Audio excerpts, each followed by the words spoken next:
High friends, welcome back to my channel. আর এখন তোমাদের সাথে রিভিউ করব রাজ চক্রবর্তী পরিচালিত আপকামিং নতুন বাংলা ছবি বাবলির টিজারের, যেটা কিছুক্ষণ আগেই রিলিজ করা হয়েছে আজকে পয়লা বৈশাখের দিনে। তো কেমন লাগলো আমার এই টিজারটা, ডিটেলসে কথা বলবো এই ভিডিওতে।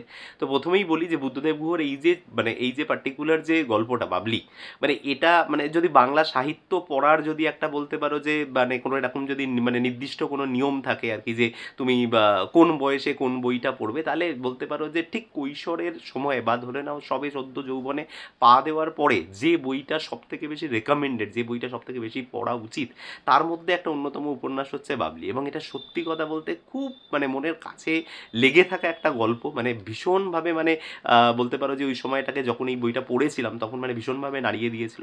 সেইটাকে নিয়ে তৈরি হচ্ছে একটা সিনেমা, এটাই একটা বিরাট বড় ব্যাপার। তো এই নস্টালজিয়াটা তো কাজ করছেই, কিন্তু যেটা ইম্পর্টেন্ট সেটা হচ্ছে বাবলির চরিত্রে কতটা ভালো মানাবে, অভির চরিত্রে কতটা ভালো মানাবে এই মানে আবির চট্টোপাধ্যায়কে এবং এখানে শুভশ্রীকে, এটা ছিল সব থেকে বড় প্রশ্ন।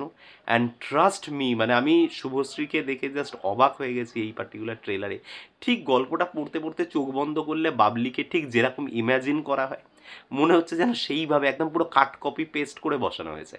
এইটা সব থেকে বড় একটা পজিটিভ পার্ট হচ্ছে এই টিজারের, মানে এই ফার্স্ট লুকের সব থেকে বড় পজিটিভ পার্ট। এবং সেকেন্ডলি যেটা বলবো, আমি ইকুয়ালি অভিকে ঠিক ততটাই সুন্দর লাগছে, কারণ এই মানে বুদ্ধদেব গুহের এই উপন্যাসের মধ্যেও কিন্তু অভিকে ঠিক এতটাই সুন্দরভাবেই দেখানো হয়েছে।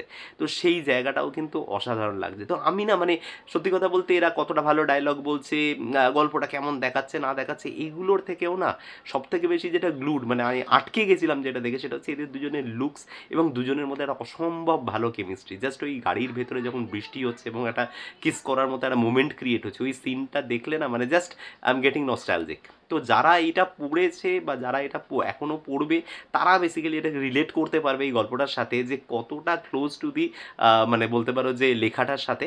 এবং লেখাটা ইটসেলফ এত রোম্যান্টিক একটা লেখা এবং এত সুন্দর একটা বলতে পারো যে গল্প, যেটা ইটসেলফ ভালো লাগতে বাধ্য।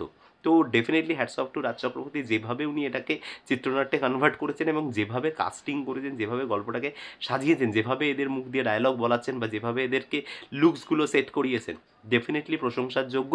এবং ছবিটি কিন্তু তোমার জুন মাসে রিলিজ করছে। তো তার আগে একটা কিন্তু আজকে পয়লা বৈশাখের দিন একটা দারুণ সারপ্রাইজ হলো, যে ছবির কিন্তু টিজার চলে এসেছে, এরপরে ট্রেলার আসবে, সেটাও দেখার মতো একটা বিষয় থাকবে। টু আর্লি টু সে দারুণ হবে, খারাপ হবে, ভালো হবে, বাট ইনিশিয়াল ইমপ্রেশনটা কিন্তু আমার যথেষ্ট ভালো লেগেছে। তো এই ছিল আমার initial reaction about the teaser of Babli. কেমন লাগবে তোমাদের কমেন্টে এসে জানাতে পারো। আর কোনো কিছু যদি এই ভিডিও থেকে ভালো লেগে থাকে, তাহলে ভিডিওটাকে লাইক শেয়ার, চ্যানেলটাকে অবশ্যই সাবস্ক্রাইব করে নিও। দেখা হচ্ছে তোমাদের সাথে আমার পরের কোনো ভিডিওতে। Till then, bye by.